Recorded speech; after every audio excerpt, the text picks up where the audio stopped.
What if I told you the most asymmetric trade of the past few years wasn't Nvidia in 2023? What if I told you it was a hated, boring dividend stock that everyone said was a confused dinosaur back in 2020? While the markets were broken, I was quietly buying Broadcom. I bought at a split adjusted price of $26, then I bought more at $35.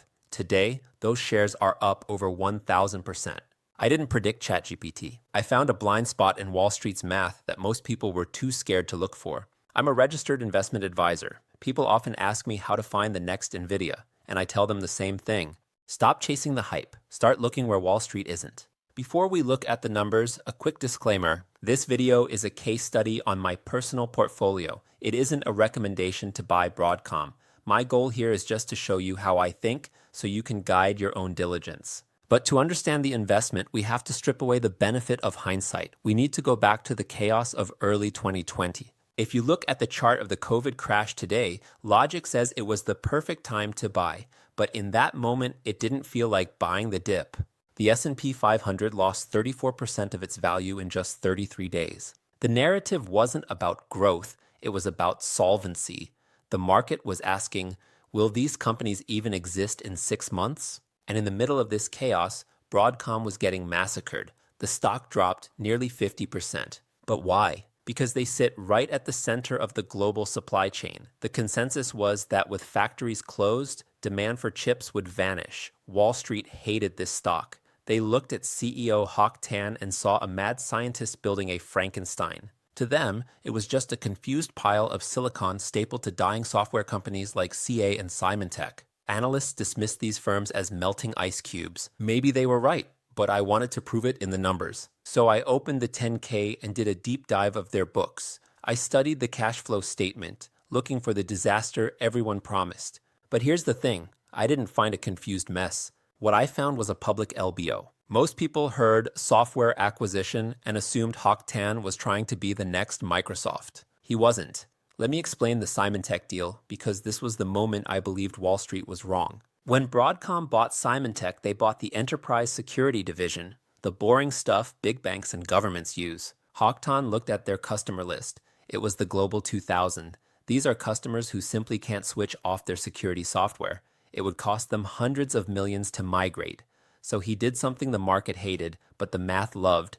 He basically fired the sales team. He cut the R&D budget for new features. He went to those top 2,000 customers and said, the price is going up, but the service will be stable. The result? Operating margins went from 30% to 70% almost overnight. He was basically running a ruthless private equity playbook in the public markets. 1. Buy sticky software like Symantec. 2. Fire marketing and cut the bloat. 3. Raise prices on customers who can't leave. 4. Use that massive unlocked cash flow to pay down debt in record time. So, while the market was pricing in Broadcom's collapse, the company was actually printing money. You didn't need to predict when the pandemic would end. You just had to trust the unit economics. I essentially valued the stock like a landlord values an apartment building. Landlords don't need hypergrowth. They just want reliable tenants who pay the rent every single month without complaint. Hock Tan realized his tenants, those big banks and governments, couldn't leave the building. So he stopped trying to sell them new things and just focused on collecting the rent. It was boring, it was stable, but it was very, very profitable. I pulled the trigger on April 9th, 2020. Now, I didn't catch the bottom at 16. I bought at a split adjusted price of 26. But even at that price, the cap rate was hard to ignore. The dividend alone was yielding 5%, just to wait. But the business was generating roughly 10% in cash earnings. My thesis was simple. I didn't need much growth. The cash flow alone was my margin of safety. And here's something most investors overlook. They fixate on the current yield. But to see the real value, you have to look at yield on cost. Since I entered at a split-adjusted 26 price, and Broadcom has aggressively raised its payout every year since, my yield isn't that 0.75% you see quoted. It's actually over 10% based on my original capital. I reinvest dividends back into the stock, which keeps growing my share count. The business grows the payout, and the payout buys more ownership without adding new dollars of capital. That means every year, the company pays me a double-digit cash return on my initial investment just for holding. In 5 years, the dividends alone have already returned nearly half my purchase price. And then there's the 1,000% plus gain. That's no longer risk capital. I view that as essentially all de-risked upside. This is what can happen when you buy a compounder when it's priced for failure. And this is the price of admission. You have to stop confusing risk with volatility. Risk is permanent loss. Volatility isn't a loss. It's the toll booth for outperformance. But buying was the easy part. The real test wasn't the crash. It was the brutal year-long grind of 2022. Inflation, rate hikes, and Broadcom's nearly 40% drawdown. As an investor, you find out if your thesis is real when you stare at a near 40% drawdown and that voice in your head starts sounding just like the panic on CNBC. When you see years of gains given up in weeks, you don't just question the market, you question yourself. I sat there thinking, did I miss something? But I forced myself to close the stock chart and open their 10K again. And that's where I saw it. The thesis hadn't changed. While other companies were desperate for cash, Broadcom's massive cash flow meant they could self-fund everything. The price was collapsing, but the business was strong. Sometimes sitting on your hands and ignoring the urge to sell is the most underrated skill in investing.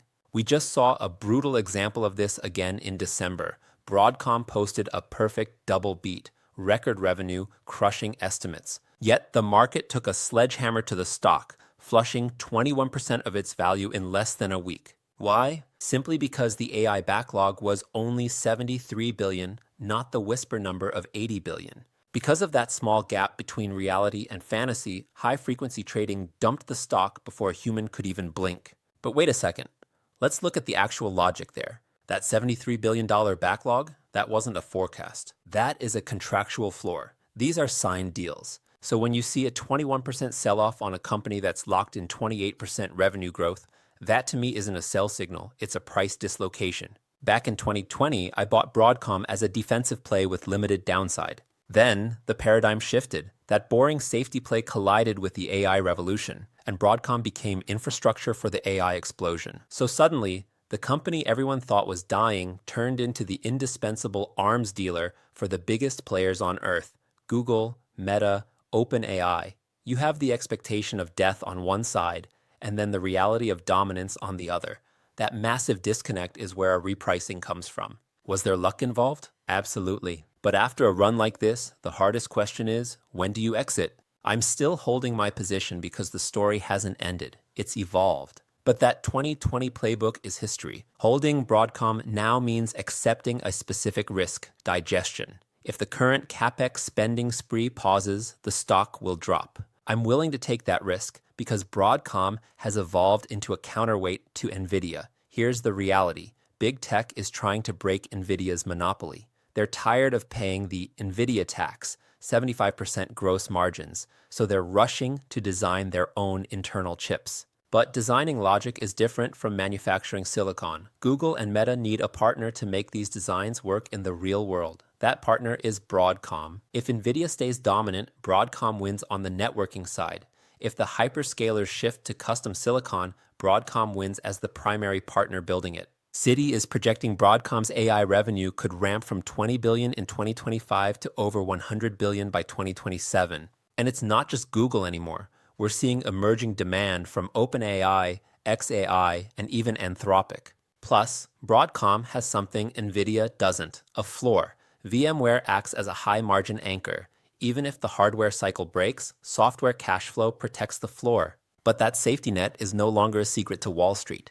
Buying Broadcom near $350 isn't the same as buying it at $26. The easy money, the repricing from undervalued to fairly valued, has already been made. I wouldn't expect another 10x return in the next few years. But for investors looking for durable growth to capture AI upside, this setup could still be compelling. Broadcom is trading at roughly 35 times forward earnings based on 2026 estimates. This isn't cheap, but when you view it through the lens of the broader AI sector, where multiples can stretch to 50 or 60 times, it starts to look reasonable. Broadcom is the dominant backbone of Ethernet AI networking and a critical partner for custom silicon. And unlike pure hardware plays, their business is anchored by a massive software division that generates reliable free cash flow. Holding now feels easy, but the hard part is buying when things look ugly. This type of approach isn't for everyone. If you prefer low maintenance and are happy with average returns, just buy the index. But real wealth isn't built by following the herd. If you're ready to look where others aren't, hit subscribe. I'll see you in the next one.